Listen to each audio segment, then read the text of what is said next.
I recently did a 30-mile unicycle race near Grand Rapids, Michigan.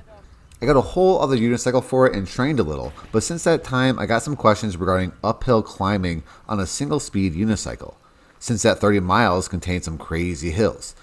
Some of which I walked, but there are techniques to be able to get uphill on a single-geared unicycle to make life a little easier.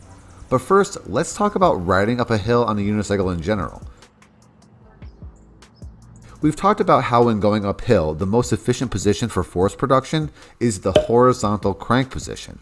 All of the force you push down on the pedals translates to moving the wheel, whereas a completely vertical crank position goes nowhere. And the in-between positions more or less give you a proportion of that effort.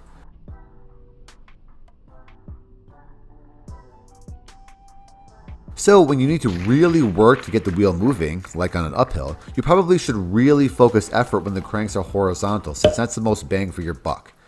That way, the momentum you generate can carry you through all the way until your crank gets to the horizontal position again. It's also helpful to really hold onto the seat and stay in the saddle, since pushing really hard into the pedals could result in two things: the pedals going down and moving the wheel, which we want, or you getting pushed up and out of the seat.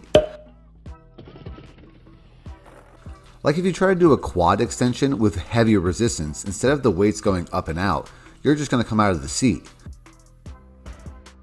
But if you held the grips to the side and pulled yourself into the seat, you're much less likely to get ejected and can do significantly more weight.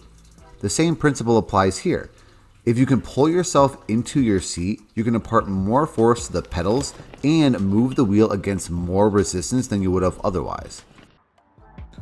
With these two principles in mind, there are three techniques that you can utilize when you're trying to make it up that really steep hill: the bear down and grunt method, the push down method, and the twist method. Let's try the bear down and grunt method first. The bear down and grunt method is simply that: bear down and grunt through the hill, taking full advantage of the 2 points mentioned before. Apply force at a horizontal crank position and brace yourself in your seat. This might be good for mellow hills to just keep speed up, and if it doesn't take too much energy out of your legs, it's probably the best option.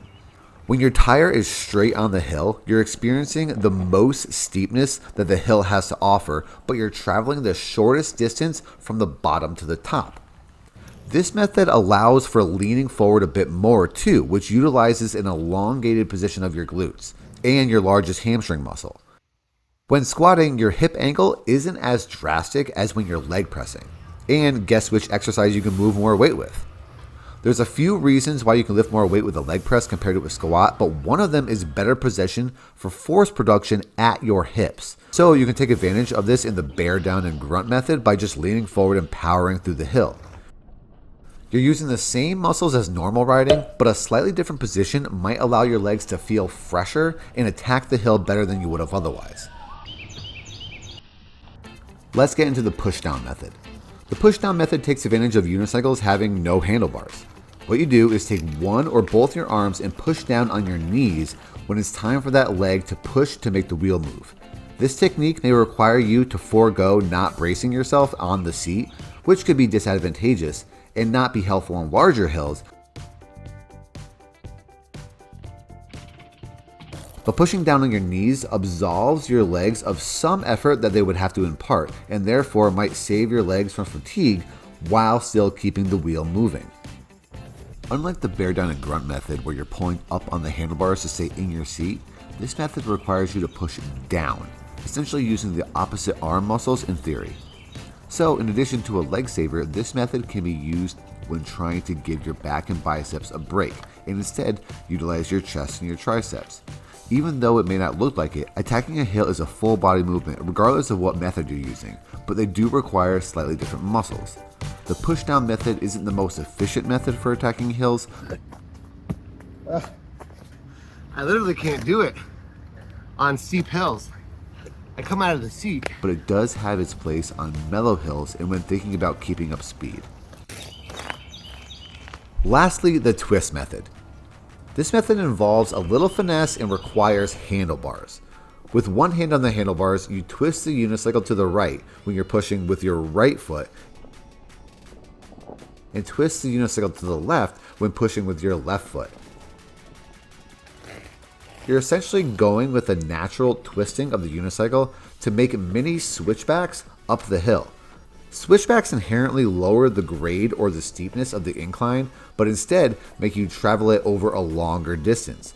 By twisting the unicycle, at times you'll be facing straight up on the hill and experiencing the greatest resistance to move up, but other times you'll be at an angle to the hill and the grade will be less exaggerated. If these movements are coordinated, your tire will be dead straight on the incline when your cranks are horizontal. Therefore, the most resistance that you'll experience will also be when you're at the most advantageous crank position. When your unicycle is at an angle, which is the least resistance you'll experience, will also be the most disadvantageous crank position. So the effort that you have to exert is more constant throughout the hill. However, you're twisting the whole way, so that adds some degree of coordination and a little more distance than you would have experienced otherwise. Part of riding long distance on a unicycle is getting up hills. It's inevitable. When you arrive at the bottom of a hill, it might be a good idea to default to the two main principles of hill riding. Really take advantage of that horizontal crank position and really pull yourself into the seat. From here, you can assess the hill's incline, terrain, length, and how tired you are to figure out what the best technique would be to address the hill at hand. If it's long and steep, but you feel fresh and are ready to attack, bear down and power through the hill with just taking advantage of the two principles. If it's mellow, but you want to save your legs for the steep one right after, use the pushdown method and really try to keep up that speed.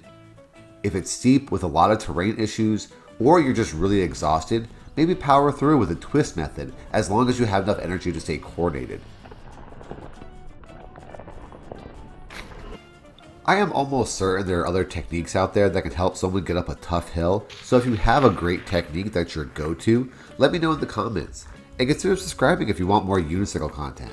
Thank you for watching, and I hope this explainer was helpful. Thanks and good luck.